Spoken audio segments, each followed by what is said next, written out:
Hi అండి. ఇవాళైతే bagara rice, ఆలు curry అయితే ప్రిపేర్ చేస్తున్నాను. వాటికి కావాల్సిన వెజిటేబుల్స్ అయితే కట్ చేసి పెట్టేసుకున్నాను అనమాట. ఇంతలోనే మా పాప వచ్చేసి బిర్యానీ దినుసులు అక్కడ పెట్టేసుంటే, మమ్మీ ఇది నాకు కావాలి ఫ్లవర్ అని అయితే అంటుందండి. రైస్‌లో వేయాలి నాన్న అని చెప్పాను. అక్కడ పెట్టేసి రిటర్న్ అయితే వెళ్ళిపోయిందండి. ఇప్పుడైతే ఎలా చేయాలో చూసేద్దాము. ముందుగా అయితే ఒక పాత్ర పెట్టేసుకొని 2 స్పూన్ల వరకు ఆయిల్ వేసుకుందామండి. ఆయిల్, ఘీ ఆప్షనల్ అనమాట. నేనైతే ఆయిలే వాడుతున్నాను. ఆయిల్ వేసేసుకున్న తర్వాత ఆయిల్ హీట్ ఎక్కిన తర్వాత అయితే హోల్ బిర్యానీ దినుసులు అయితే వేసేసుకుందామండి. మొత్తము వేసేసుకొని లో ఫ్లేమ్లో 5 మినిట్స్ పాటు అయితే వేయించేసుకుందాము. మంచి స్మెల్ వస్తుందన్నమాట. అప్పుడు వేయించుకున్న తర్వాత కట్ చేసుకున్న పచ్చిమిర్చి ముక్కలు కూడా వేసేసుకుందామండి. పచ్చిమిర్చి మన స్పైసీకి తగ్గట్టు అండి. నేనైతే పిల్లల కోసం అనేసి స్పైసీ తక్కువ ఉండాలనేసి రెండే యూజ్ చేస్తున్నాను అనమాట.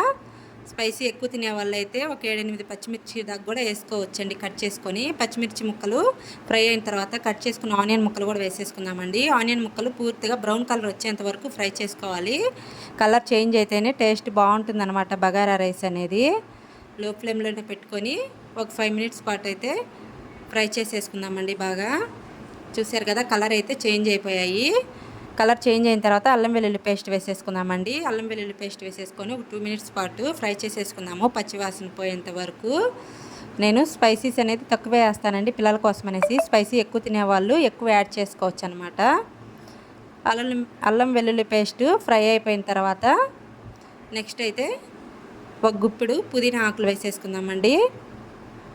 పుదీనా ఆకులు కొంచెం కొత్తిమీర కూడా యాడ్ చేసేసుకుందాం. నెక్స్ట్ కొత్తిమీర కూడా యాడ్ చేసేసుకొని ఇప్పుడు కట్ చేసుకున్న టమాటా ముక్కలు వేసేసుకుందామండి. టమాటా ముక్కలు మరీ చిన్నవిగా కాకుండా కొంచెము పెద్ద పీసుల్లాగా ఉండేటట్టు వేసేసుకుందాం. పొడవుగా కట్ చేసి వేసుకుంటే బాగుంటుందన్నమాట. ఈ విధంగా పొడవుగా కట్ చేసి టమాటా ముక్కలు అయితే వేసేసుకుందాము. టమాటా ముక్కలు వేసేసుకున్న తర్వాత ఒక 5 మినిట్స్ పాటు లో ఫ్లేమ్లో అయితే కుక్ చేసేసుకుందామండి. బాగా ఫ్రై అయిపోవాలన్నమాట టమాటా ముక్కలు కూడా. ఈలోపు మనం స్పైసీస్ అయితే యాడ్ చేసుకుందాము. మన టేస్ట్ తగ్గట్టు సాల్ట్, 1 స్పూన్ వరకు బిర్యానీ మసాలా అయితే వేసానండి. ఇంకంతే, ఇంకేం స్పైసీస్ ఏం అవసరం లేదనమాట. బిర్యానీ మసాలా మన టేస్ట్ తగ్గట్టు సాల్ట్ యాడ్ చేసుకొని మొత్తం అంతా మిక్స్ చేసేసుకోవడమే. నేను హాఫ్ అన్ అవర్ ముందే రైస్ అయితే నానబెట్టేసుకొని ఉన్నానమాట. బాస్మతి రైస్ అండి. ఈ 1.5 గ్లాస్ అయితే తీసుకున్నాను. నానబెట్టేసుకొని ఈ విధంగా అయితే జాలీ బౌల్లోకి అయితే నీట్గా కడిగేసి వాష్ చేసుకున్నాను అనమాట. ఇప్పుడు ఆ రైస్ను కూడా వేసేసుకొని మొత్తం అంతా ఒకసారి మిక్స్ చేసేసుకుందామండి. చూసారు కదా, బాస్మతి రైసే అనమాట. మొత్తం అంతా మిక్స్ చేసేసుకున్నాక ఇప్పుడు ఎసరు అయితే పోసేసుకుందామండి. 1.5 గ్లాస్కి 2.5 గ్లాస్ వరకు వాటర్ అయితే యాడ్ చేసుకోవాలి. నేను ఒక హాఫ్ గ్లాస్ వరకు తగ్గిస్తున్నాను అనమాట, బాస్మతి కాబట్టి. నార్మల్ మసూరా రైస్ అయితే 1.5కి 3 గ్లాసుల వరకు వాటర్ పోసుకోవచ్చు. ఈ బాస్మతి కాబట్టి ఒక హాఫ్ గ్లాస్ వరకు తగ్గిస్తున్నాను అనమాట. 2.5 గ్లాస్ వరకు వాటర్ పోసేసుకుంటే సరిపోతుందండి. మొత్తం అంతా మిక్స్ చేసేసుకొని ఇప్పుడు కుక్ చేసుకోవడమేనండి. లో ఫ్లేమ్లో పెట్టేసుకొని పొంగొచ్చిన తర్వాత చూసారు కదా, ఉడకడం అయితే స్టార్ట్ చేసిందనమాట. ఇంక ఇప్పుడైతే స్టవ్ని అయితే లో ఫ్లేమ్లో అయితే పెట్టేసుకుందామండి. పైనుంచి కొంచెం పుదీనా, కొంచెం కొత్తిమీర యాడ్ చేసేసుకొని స్టవ్ని లో ఫ్లేమ్లో పెట్టేసుకుంటే ఒక 10 మినిట్స్ తర్వాత అయితే బగారా రైస్ అయితే రెడీ అయిపోయిందనమాట. ఇప్పుడైతే ఆలు కర్రీ అయితే ప్రిపేర్ చేసేద్దాము.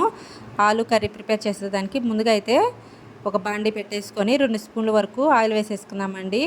ఆయిల్ హీట్ ఎక్కిన తర్వాత ఆవాలు, జీలకర్ర వేసేసుకుందాము.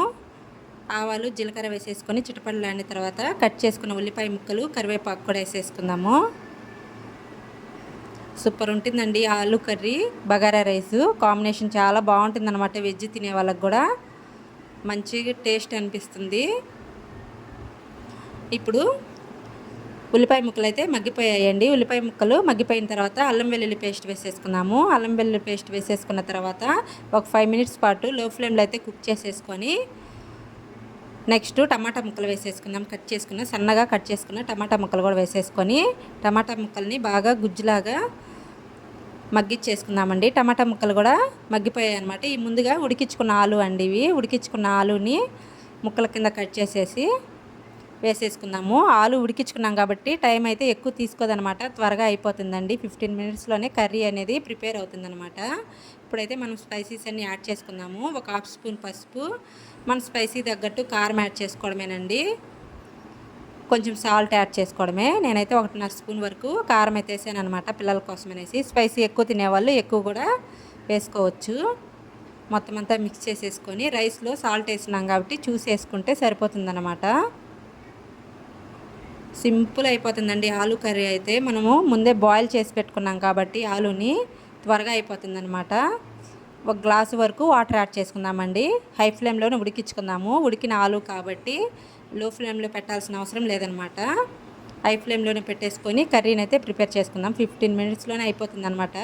ఫైనల్లో 1 స్పూన్ వరకు ధనియా పౌడర్ యాడ్ చేసేసుకొని దించుతామనే ముందుగా అయితే కొత్తిమీర యాడ్ చేసుకోవడమేనండి. ఇంతే అండి, సింపుల్గా బగారా రైసు ఆలు కర్రీ అయితే ప్రిపేర్ అయిపోయిందనమాట. Super combination.